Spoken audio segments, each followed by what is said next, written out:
Hello everyone, it's Deborah at Laurie's Country Cottage. Welcome to How Tuesday. Today I hope you'll join me as we make a self-bound baby blanket. You have lots of options for fabrics to put in these blankets. You could choose Embrace Gauze and Cuddle from Shannon Fabrics. You could choose Cuddle with a flannel, or in today's sample we're going to be using 2 layers of flannel. We'll see you soon.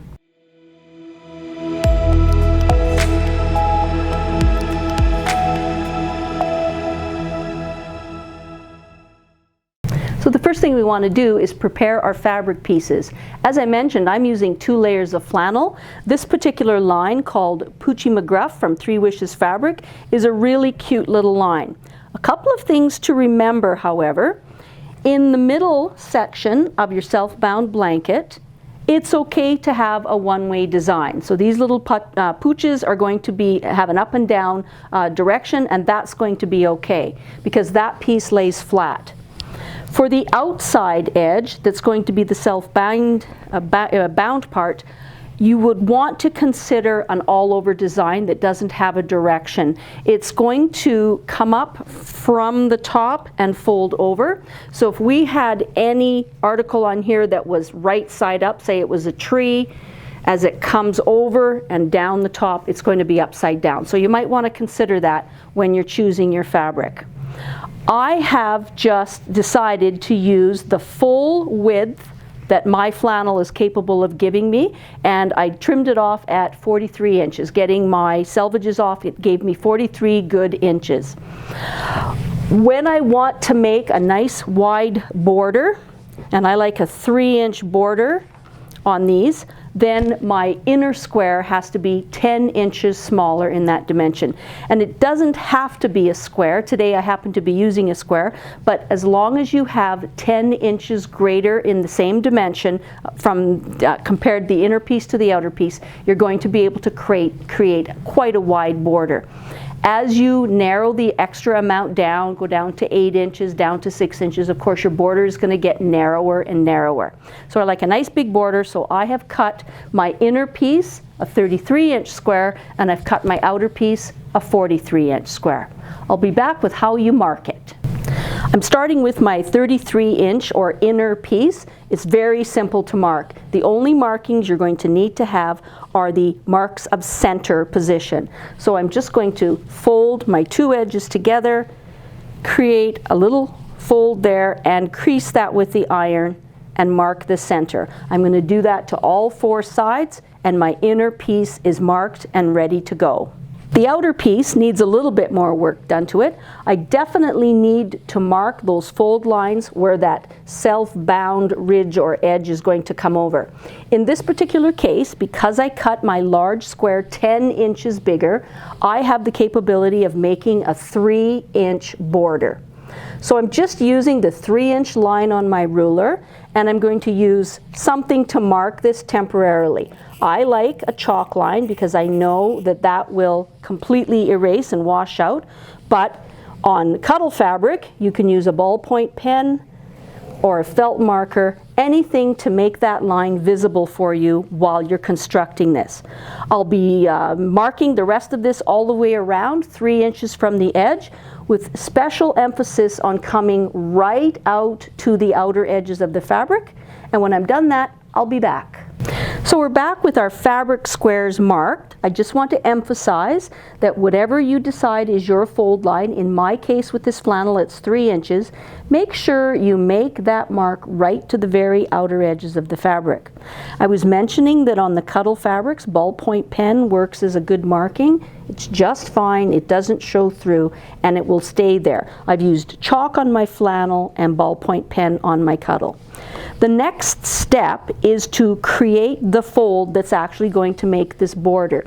If you look at this prepared piece of Cuddle, you'll see that it really is just going to be like a picture frame around the inner chunk of fabric that you have. And you'll notice on this particular one, it's not a square, it's going to make a rectangle, and it doesn't have to be a square. You just make sure that you have the correct extra dimension on whatever direction you're going to make that rectangle.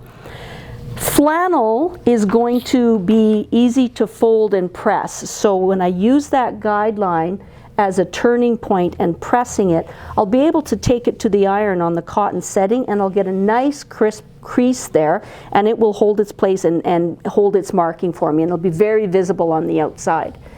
Cuddle is a little less helpful that way. It folds very nicely, but it's not going to keep that marking. So if you're working with Cuddle as your background piece, I suggest once you've got your line made, turn it over on the line, and then just use some very big flathead pins to keep that fold into position.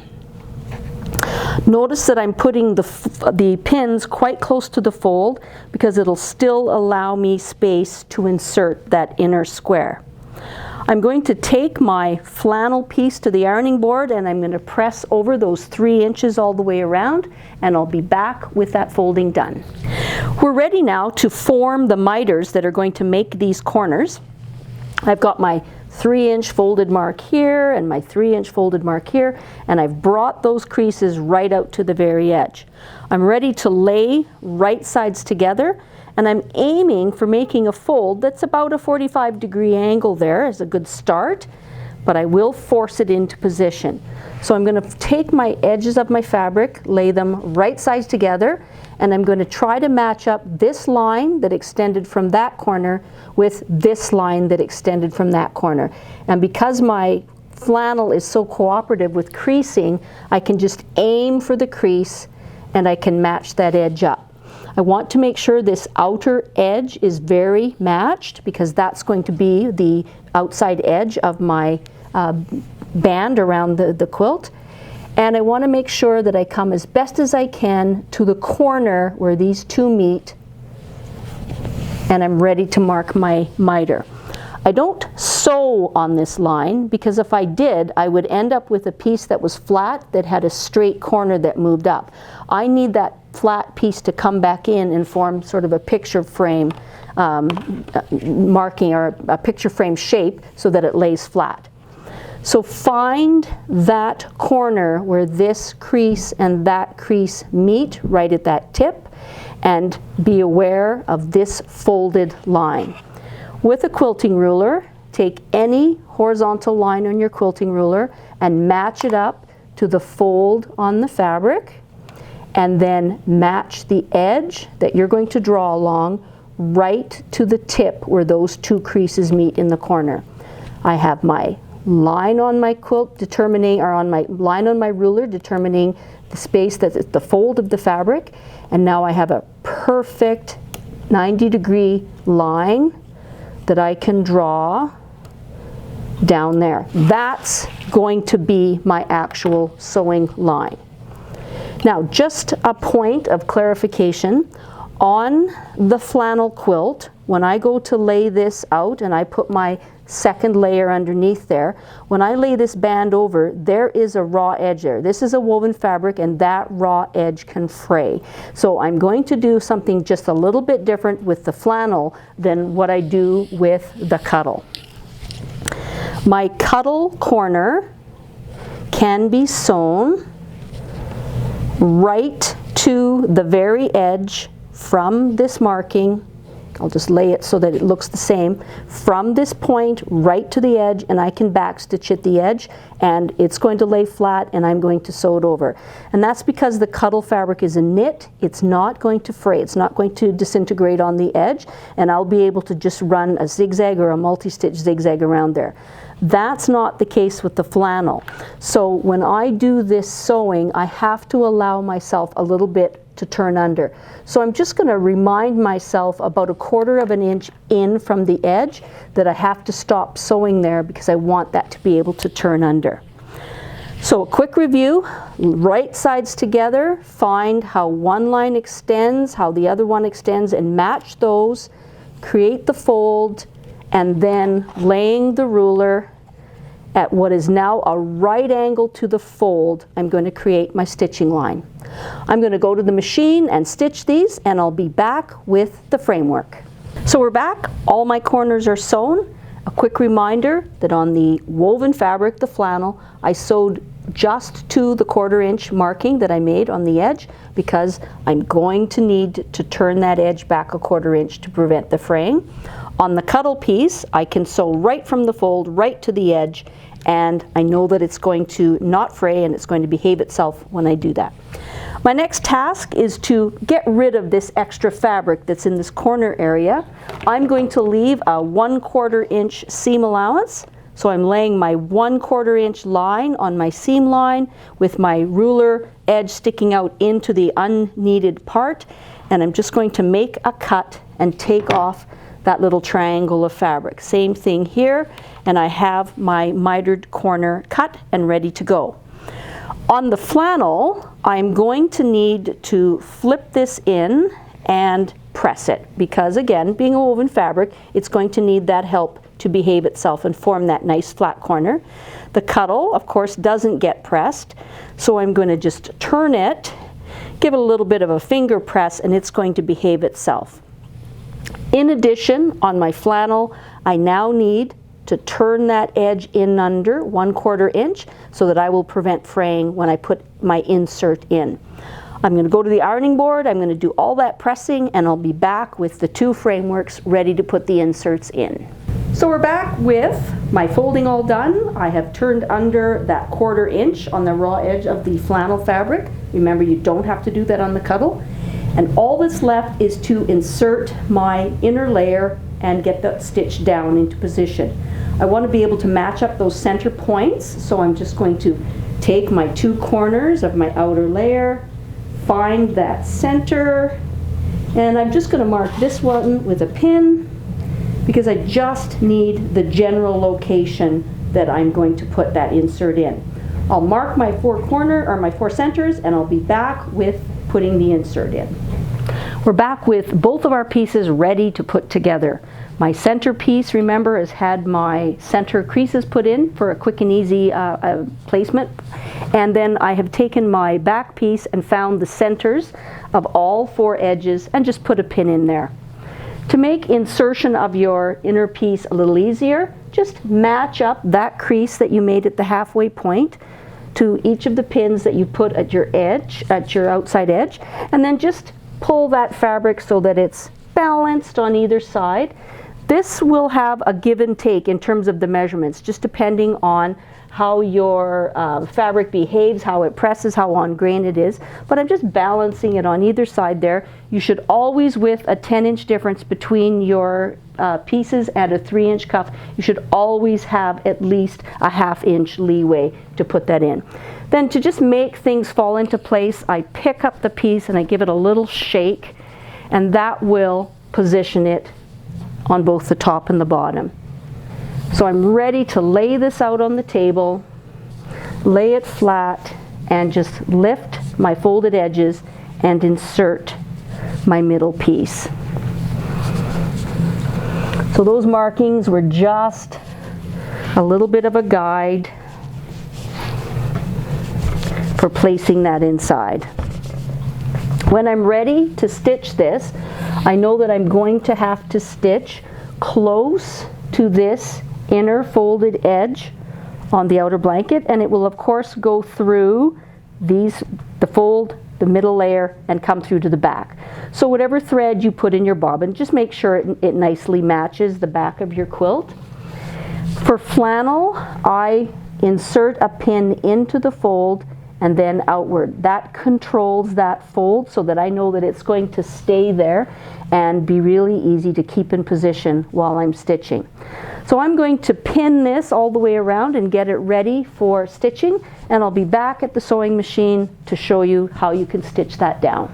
I'm pinned and ready to do my final step, which is to sew all of my layers together near this folded edge.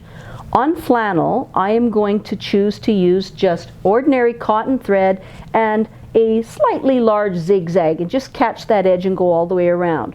But your choice is much wider than that. You could use polyester embroidery thread. If you have some fancy stitches on your machine, you could do some little snowflakes or whatever it is you want to go around with this, and it will still be visible on both sides and won't just be hidden under the pile.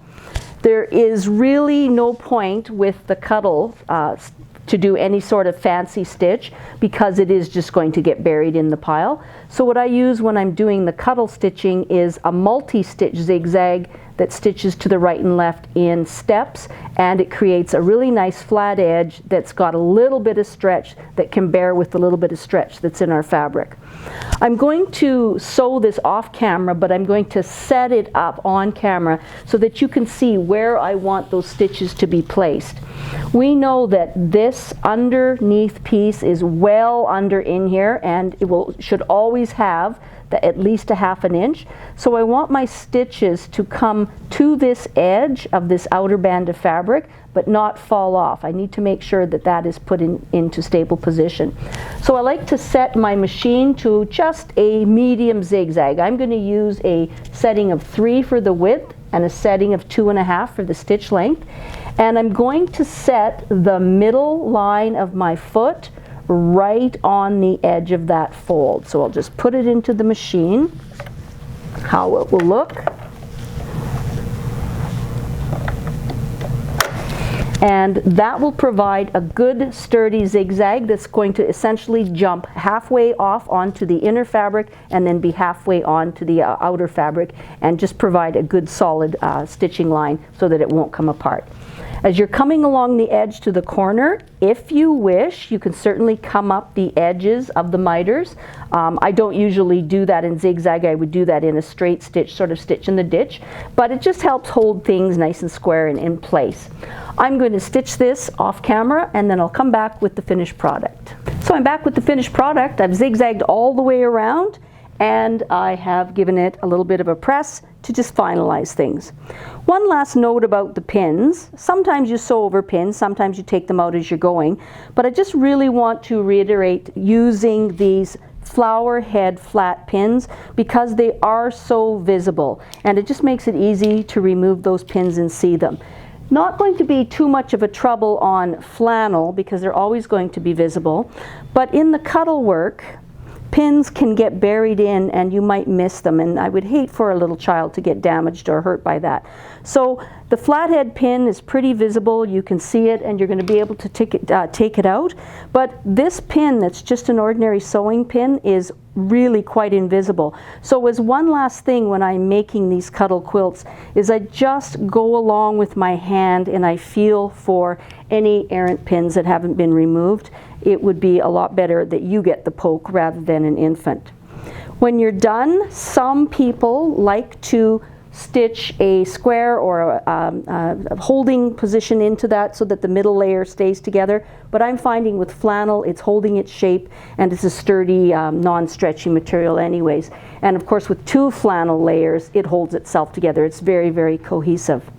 So I hope you'll try a self-bound blanket, and whether or not you try it in Cuddle or flannel, I think they're fun and easy to make. Thanks for joining us for How Tuesday.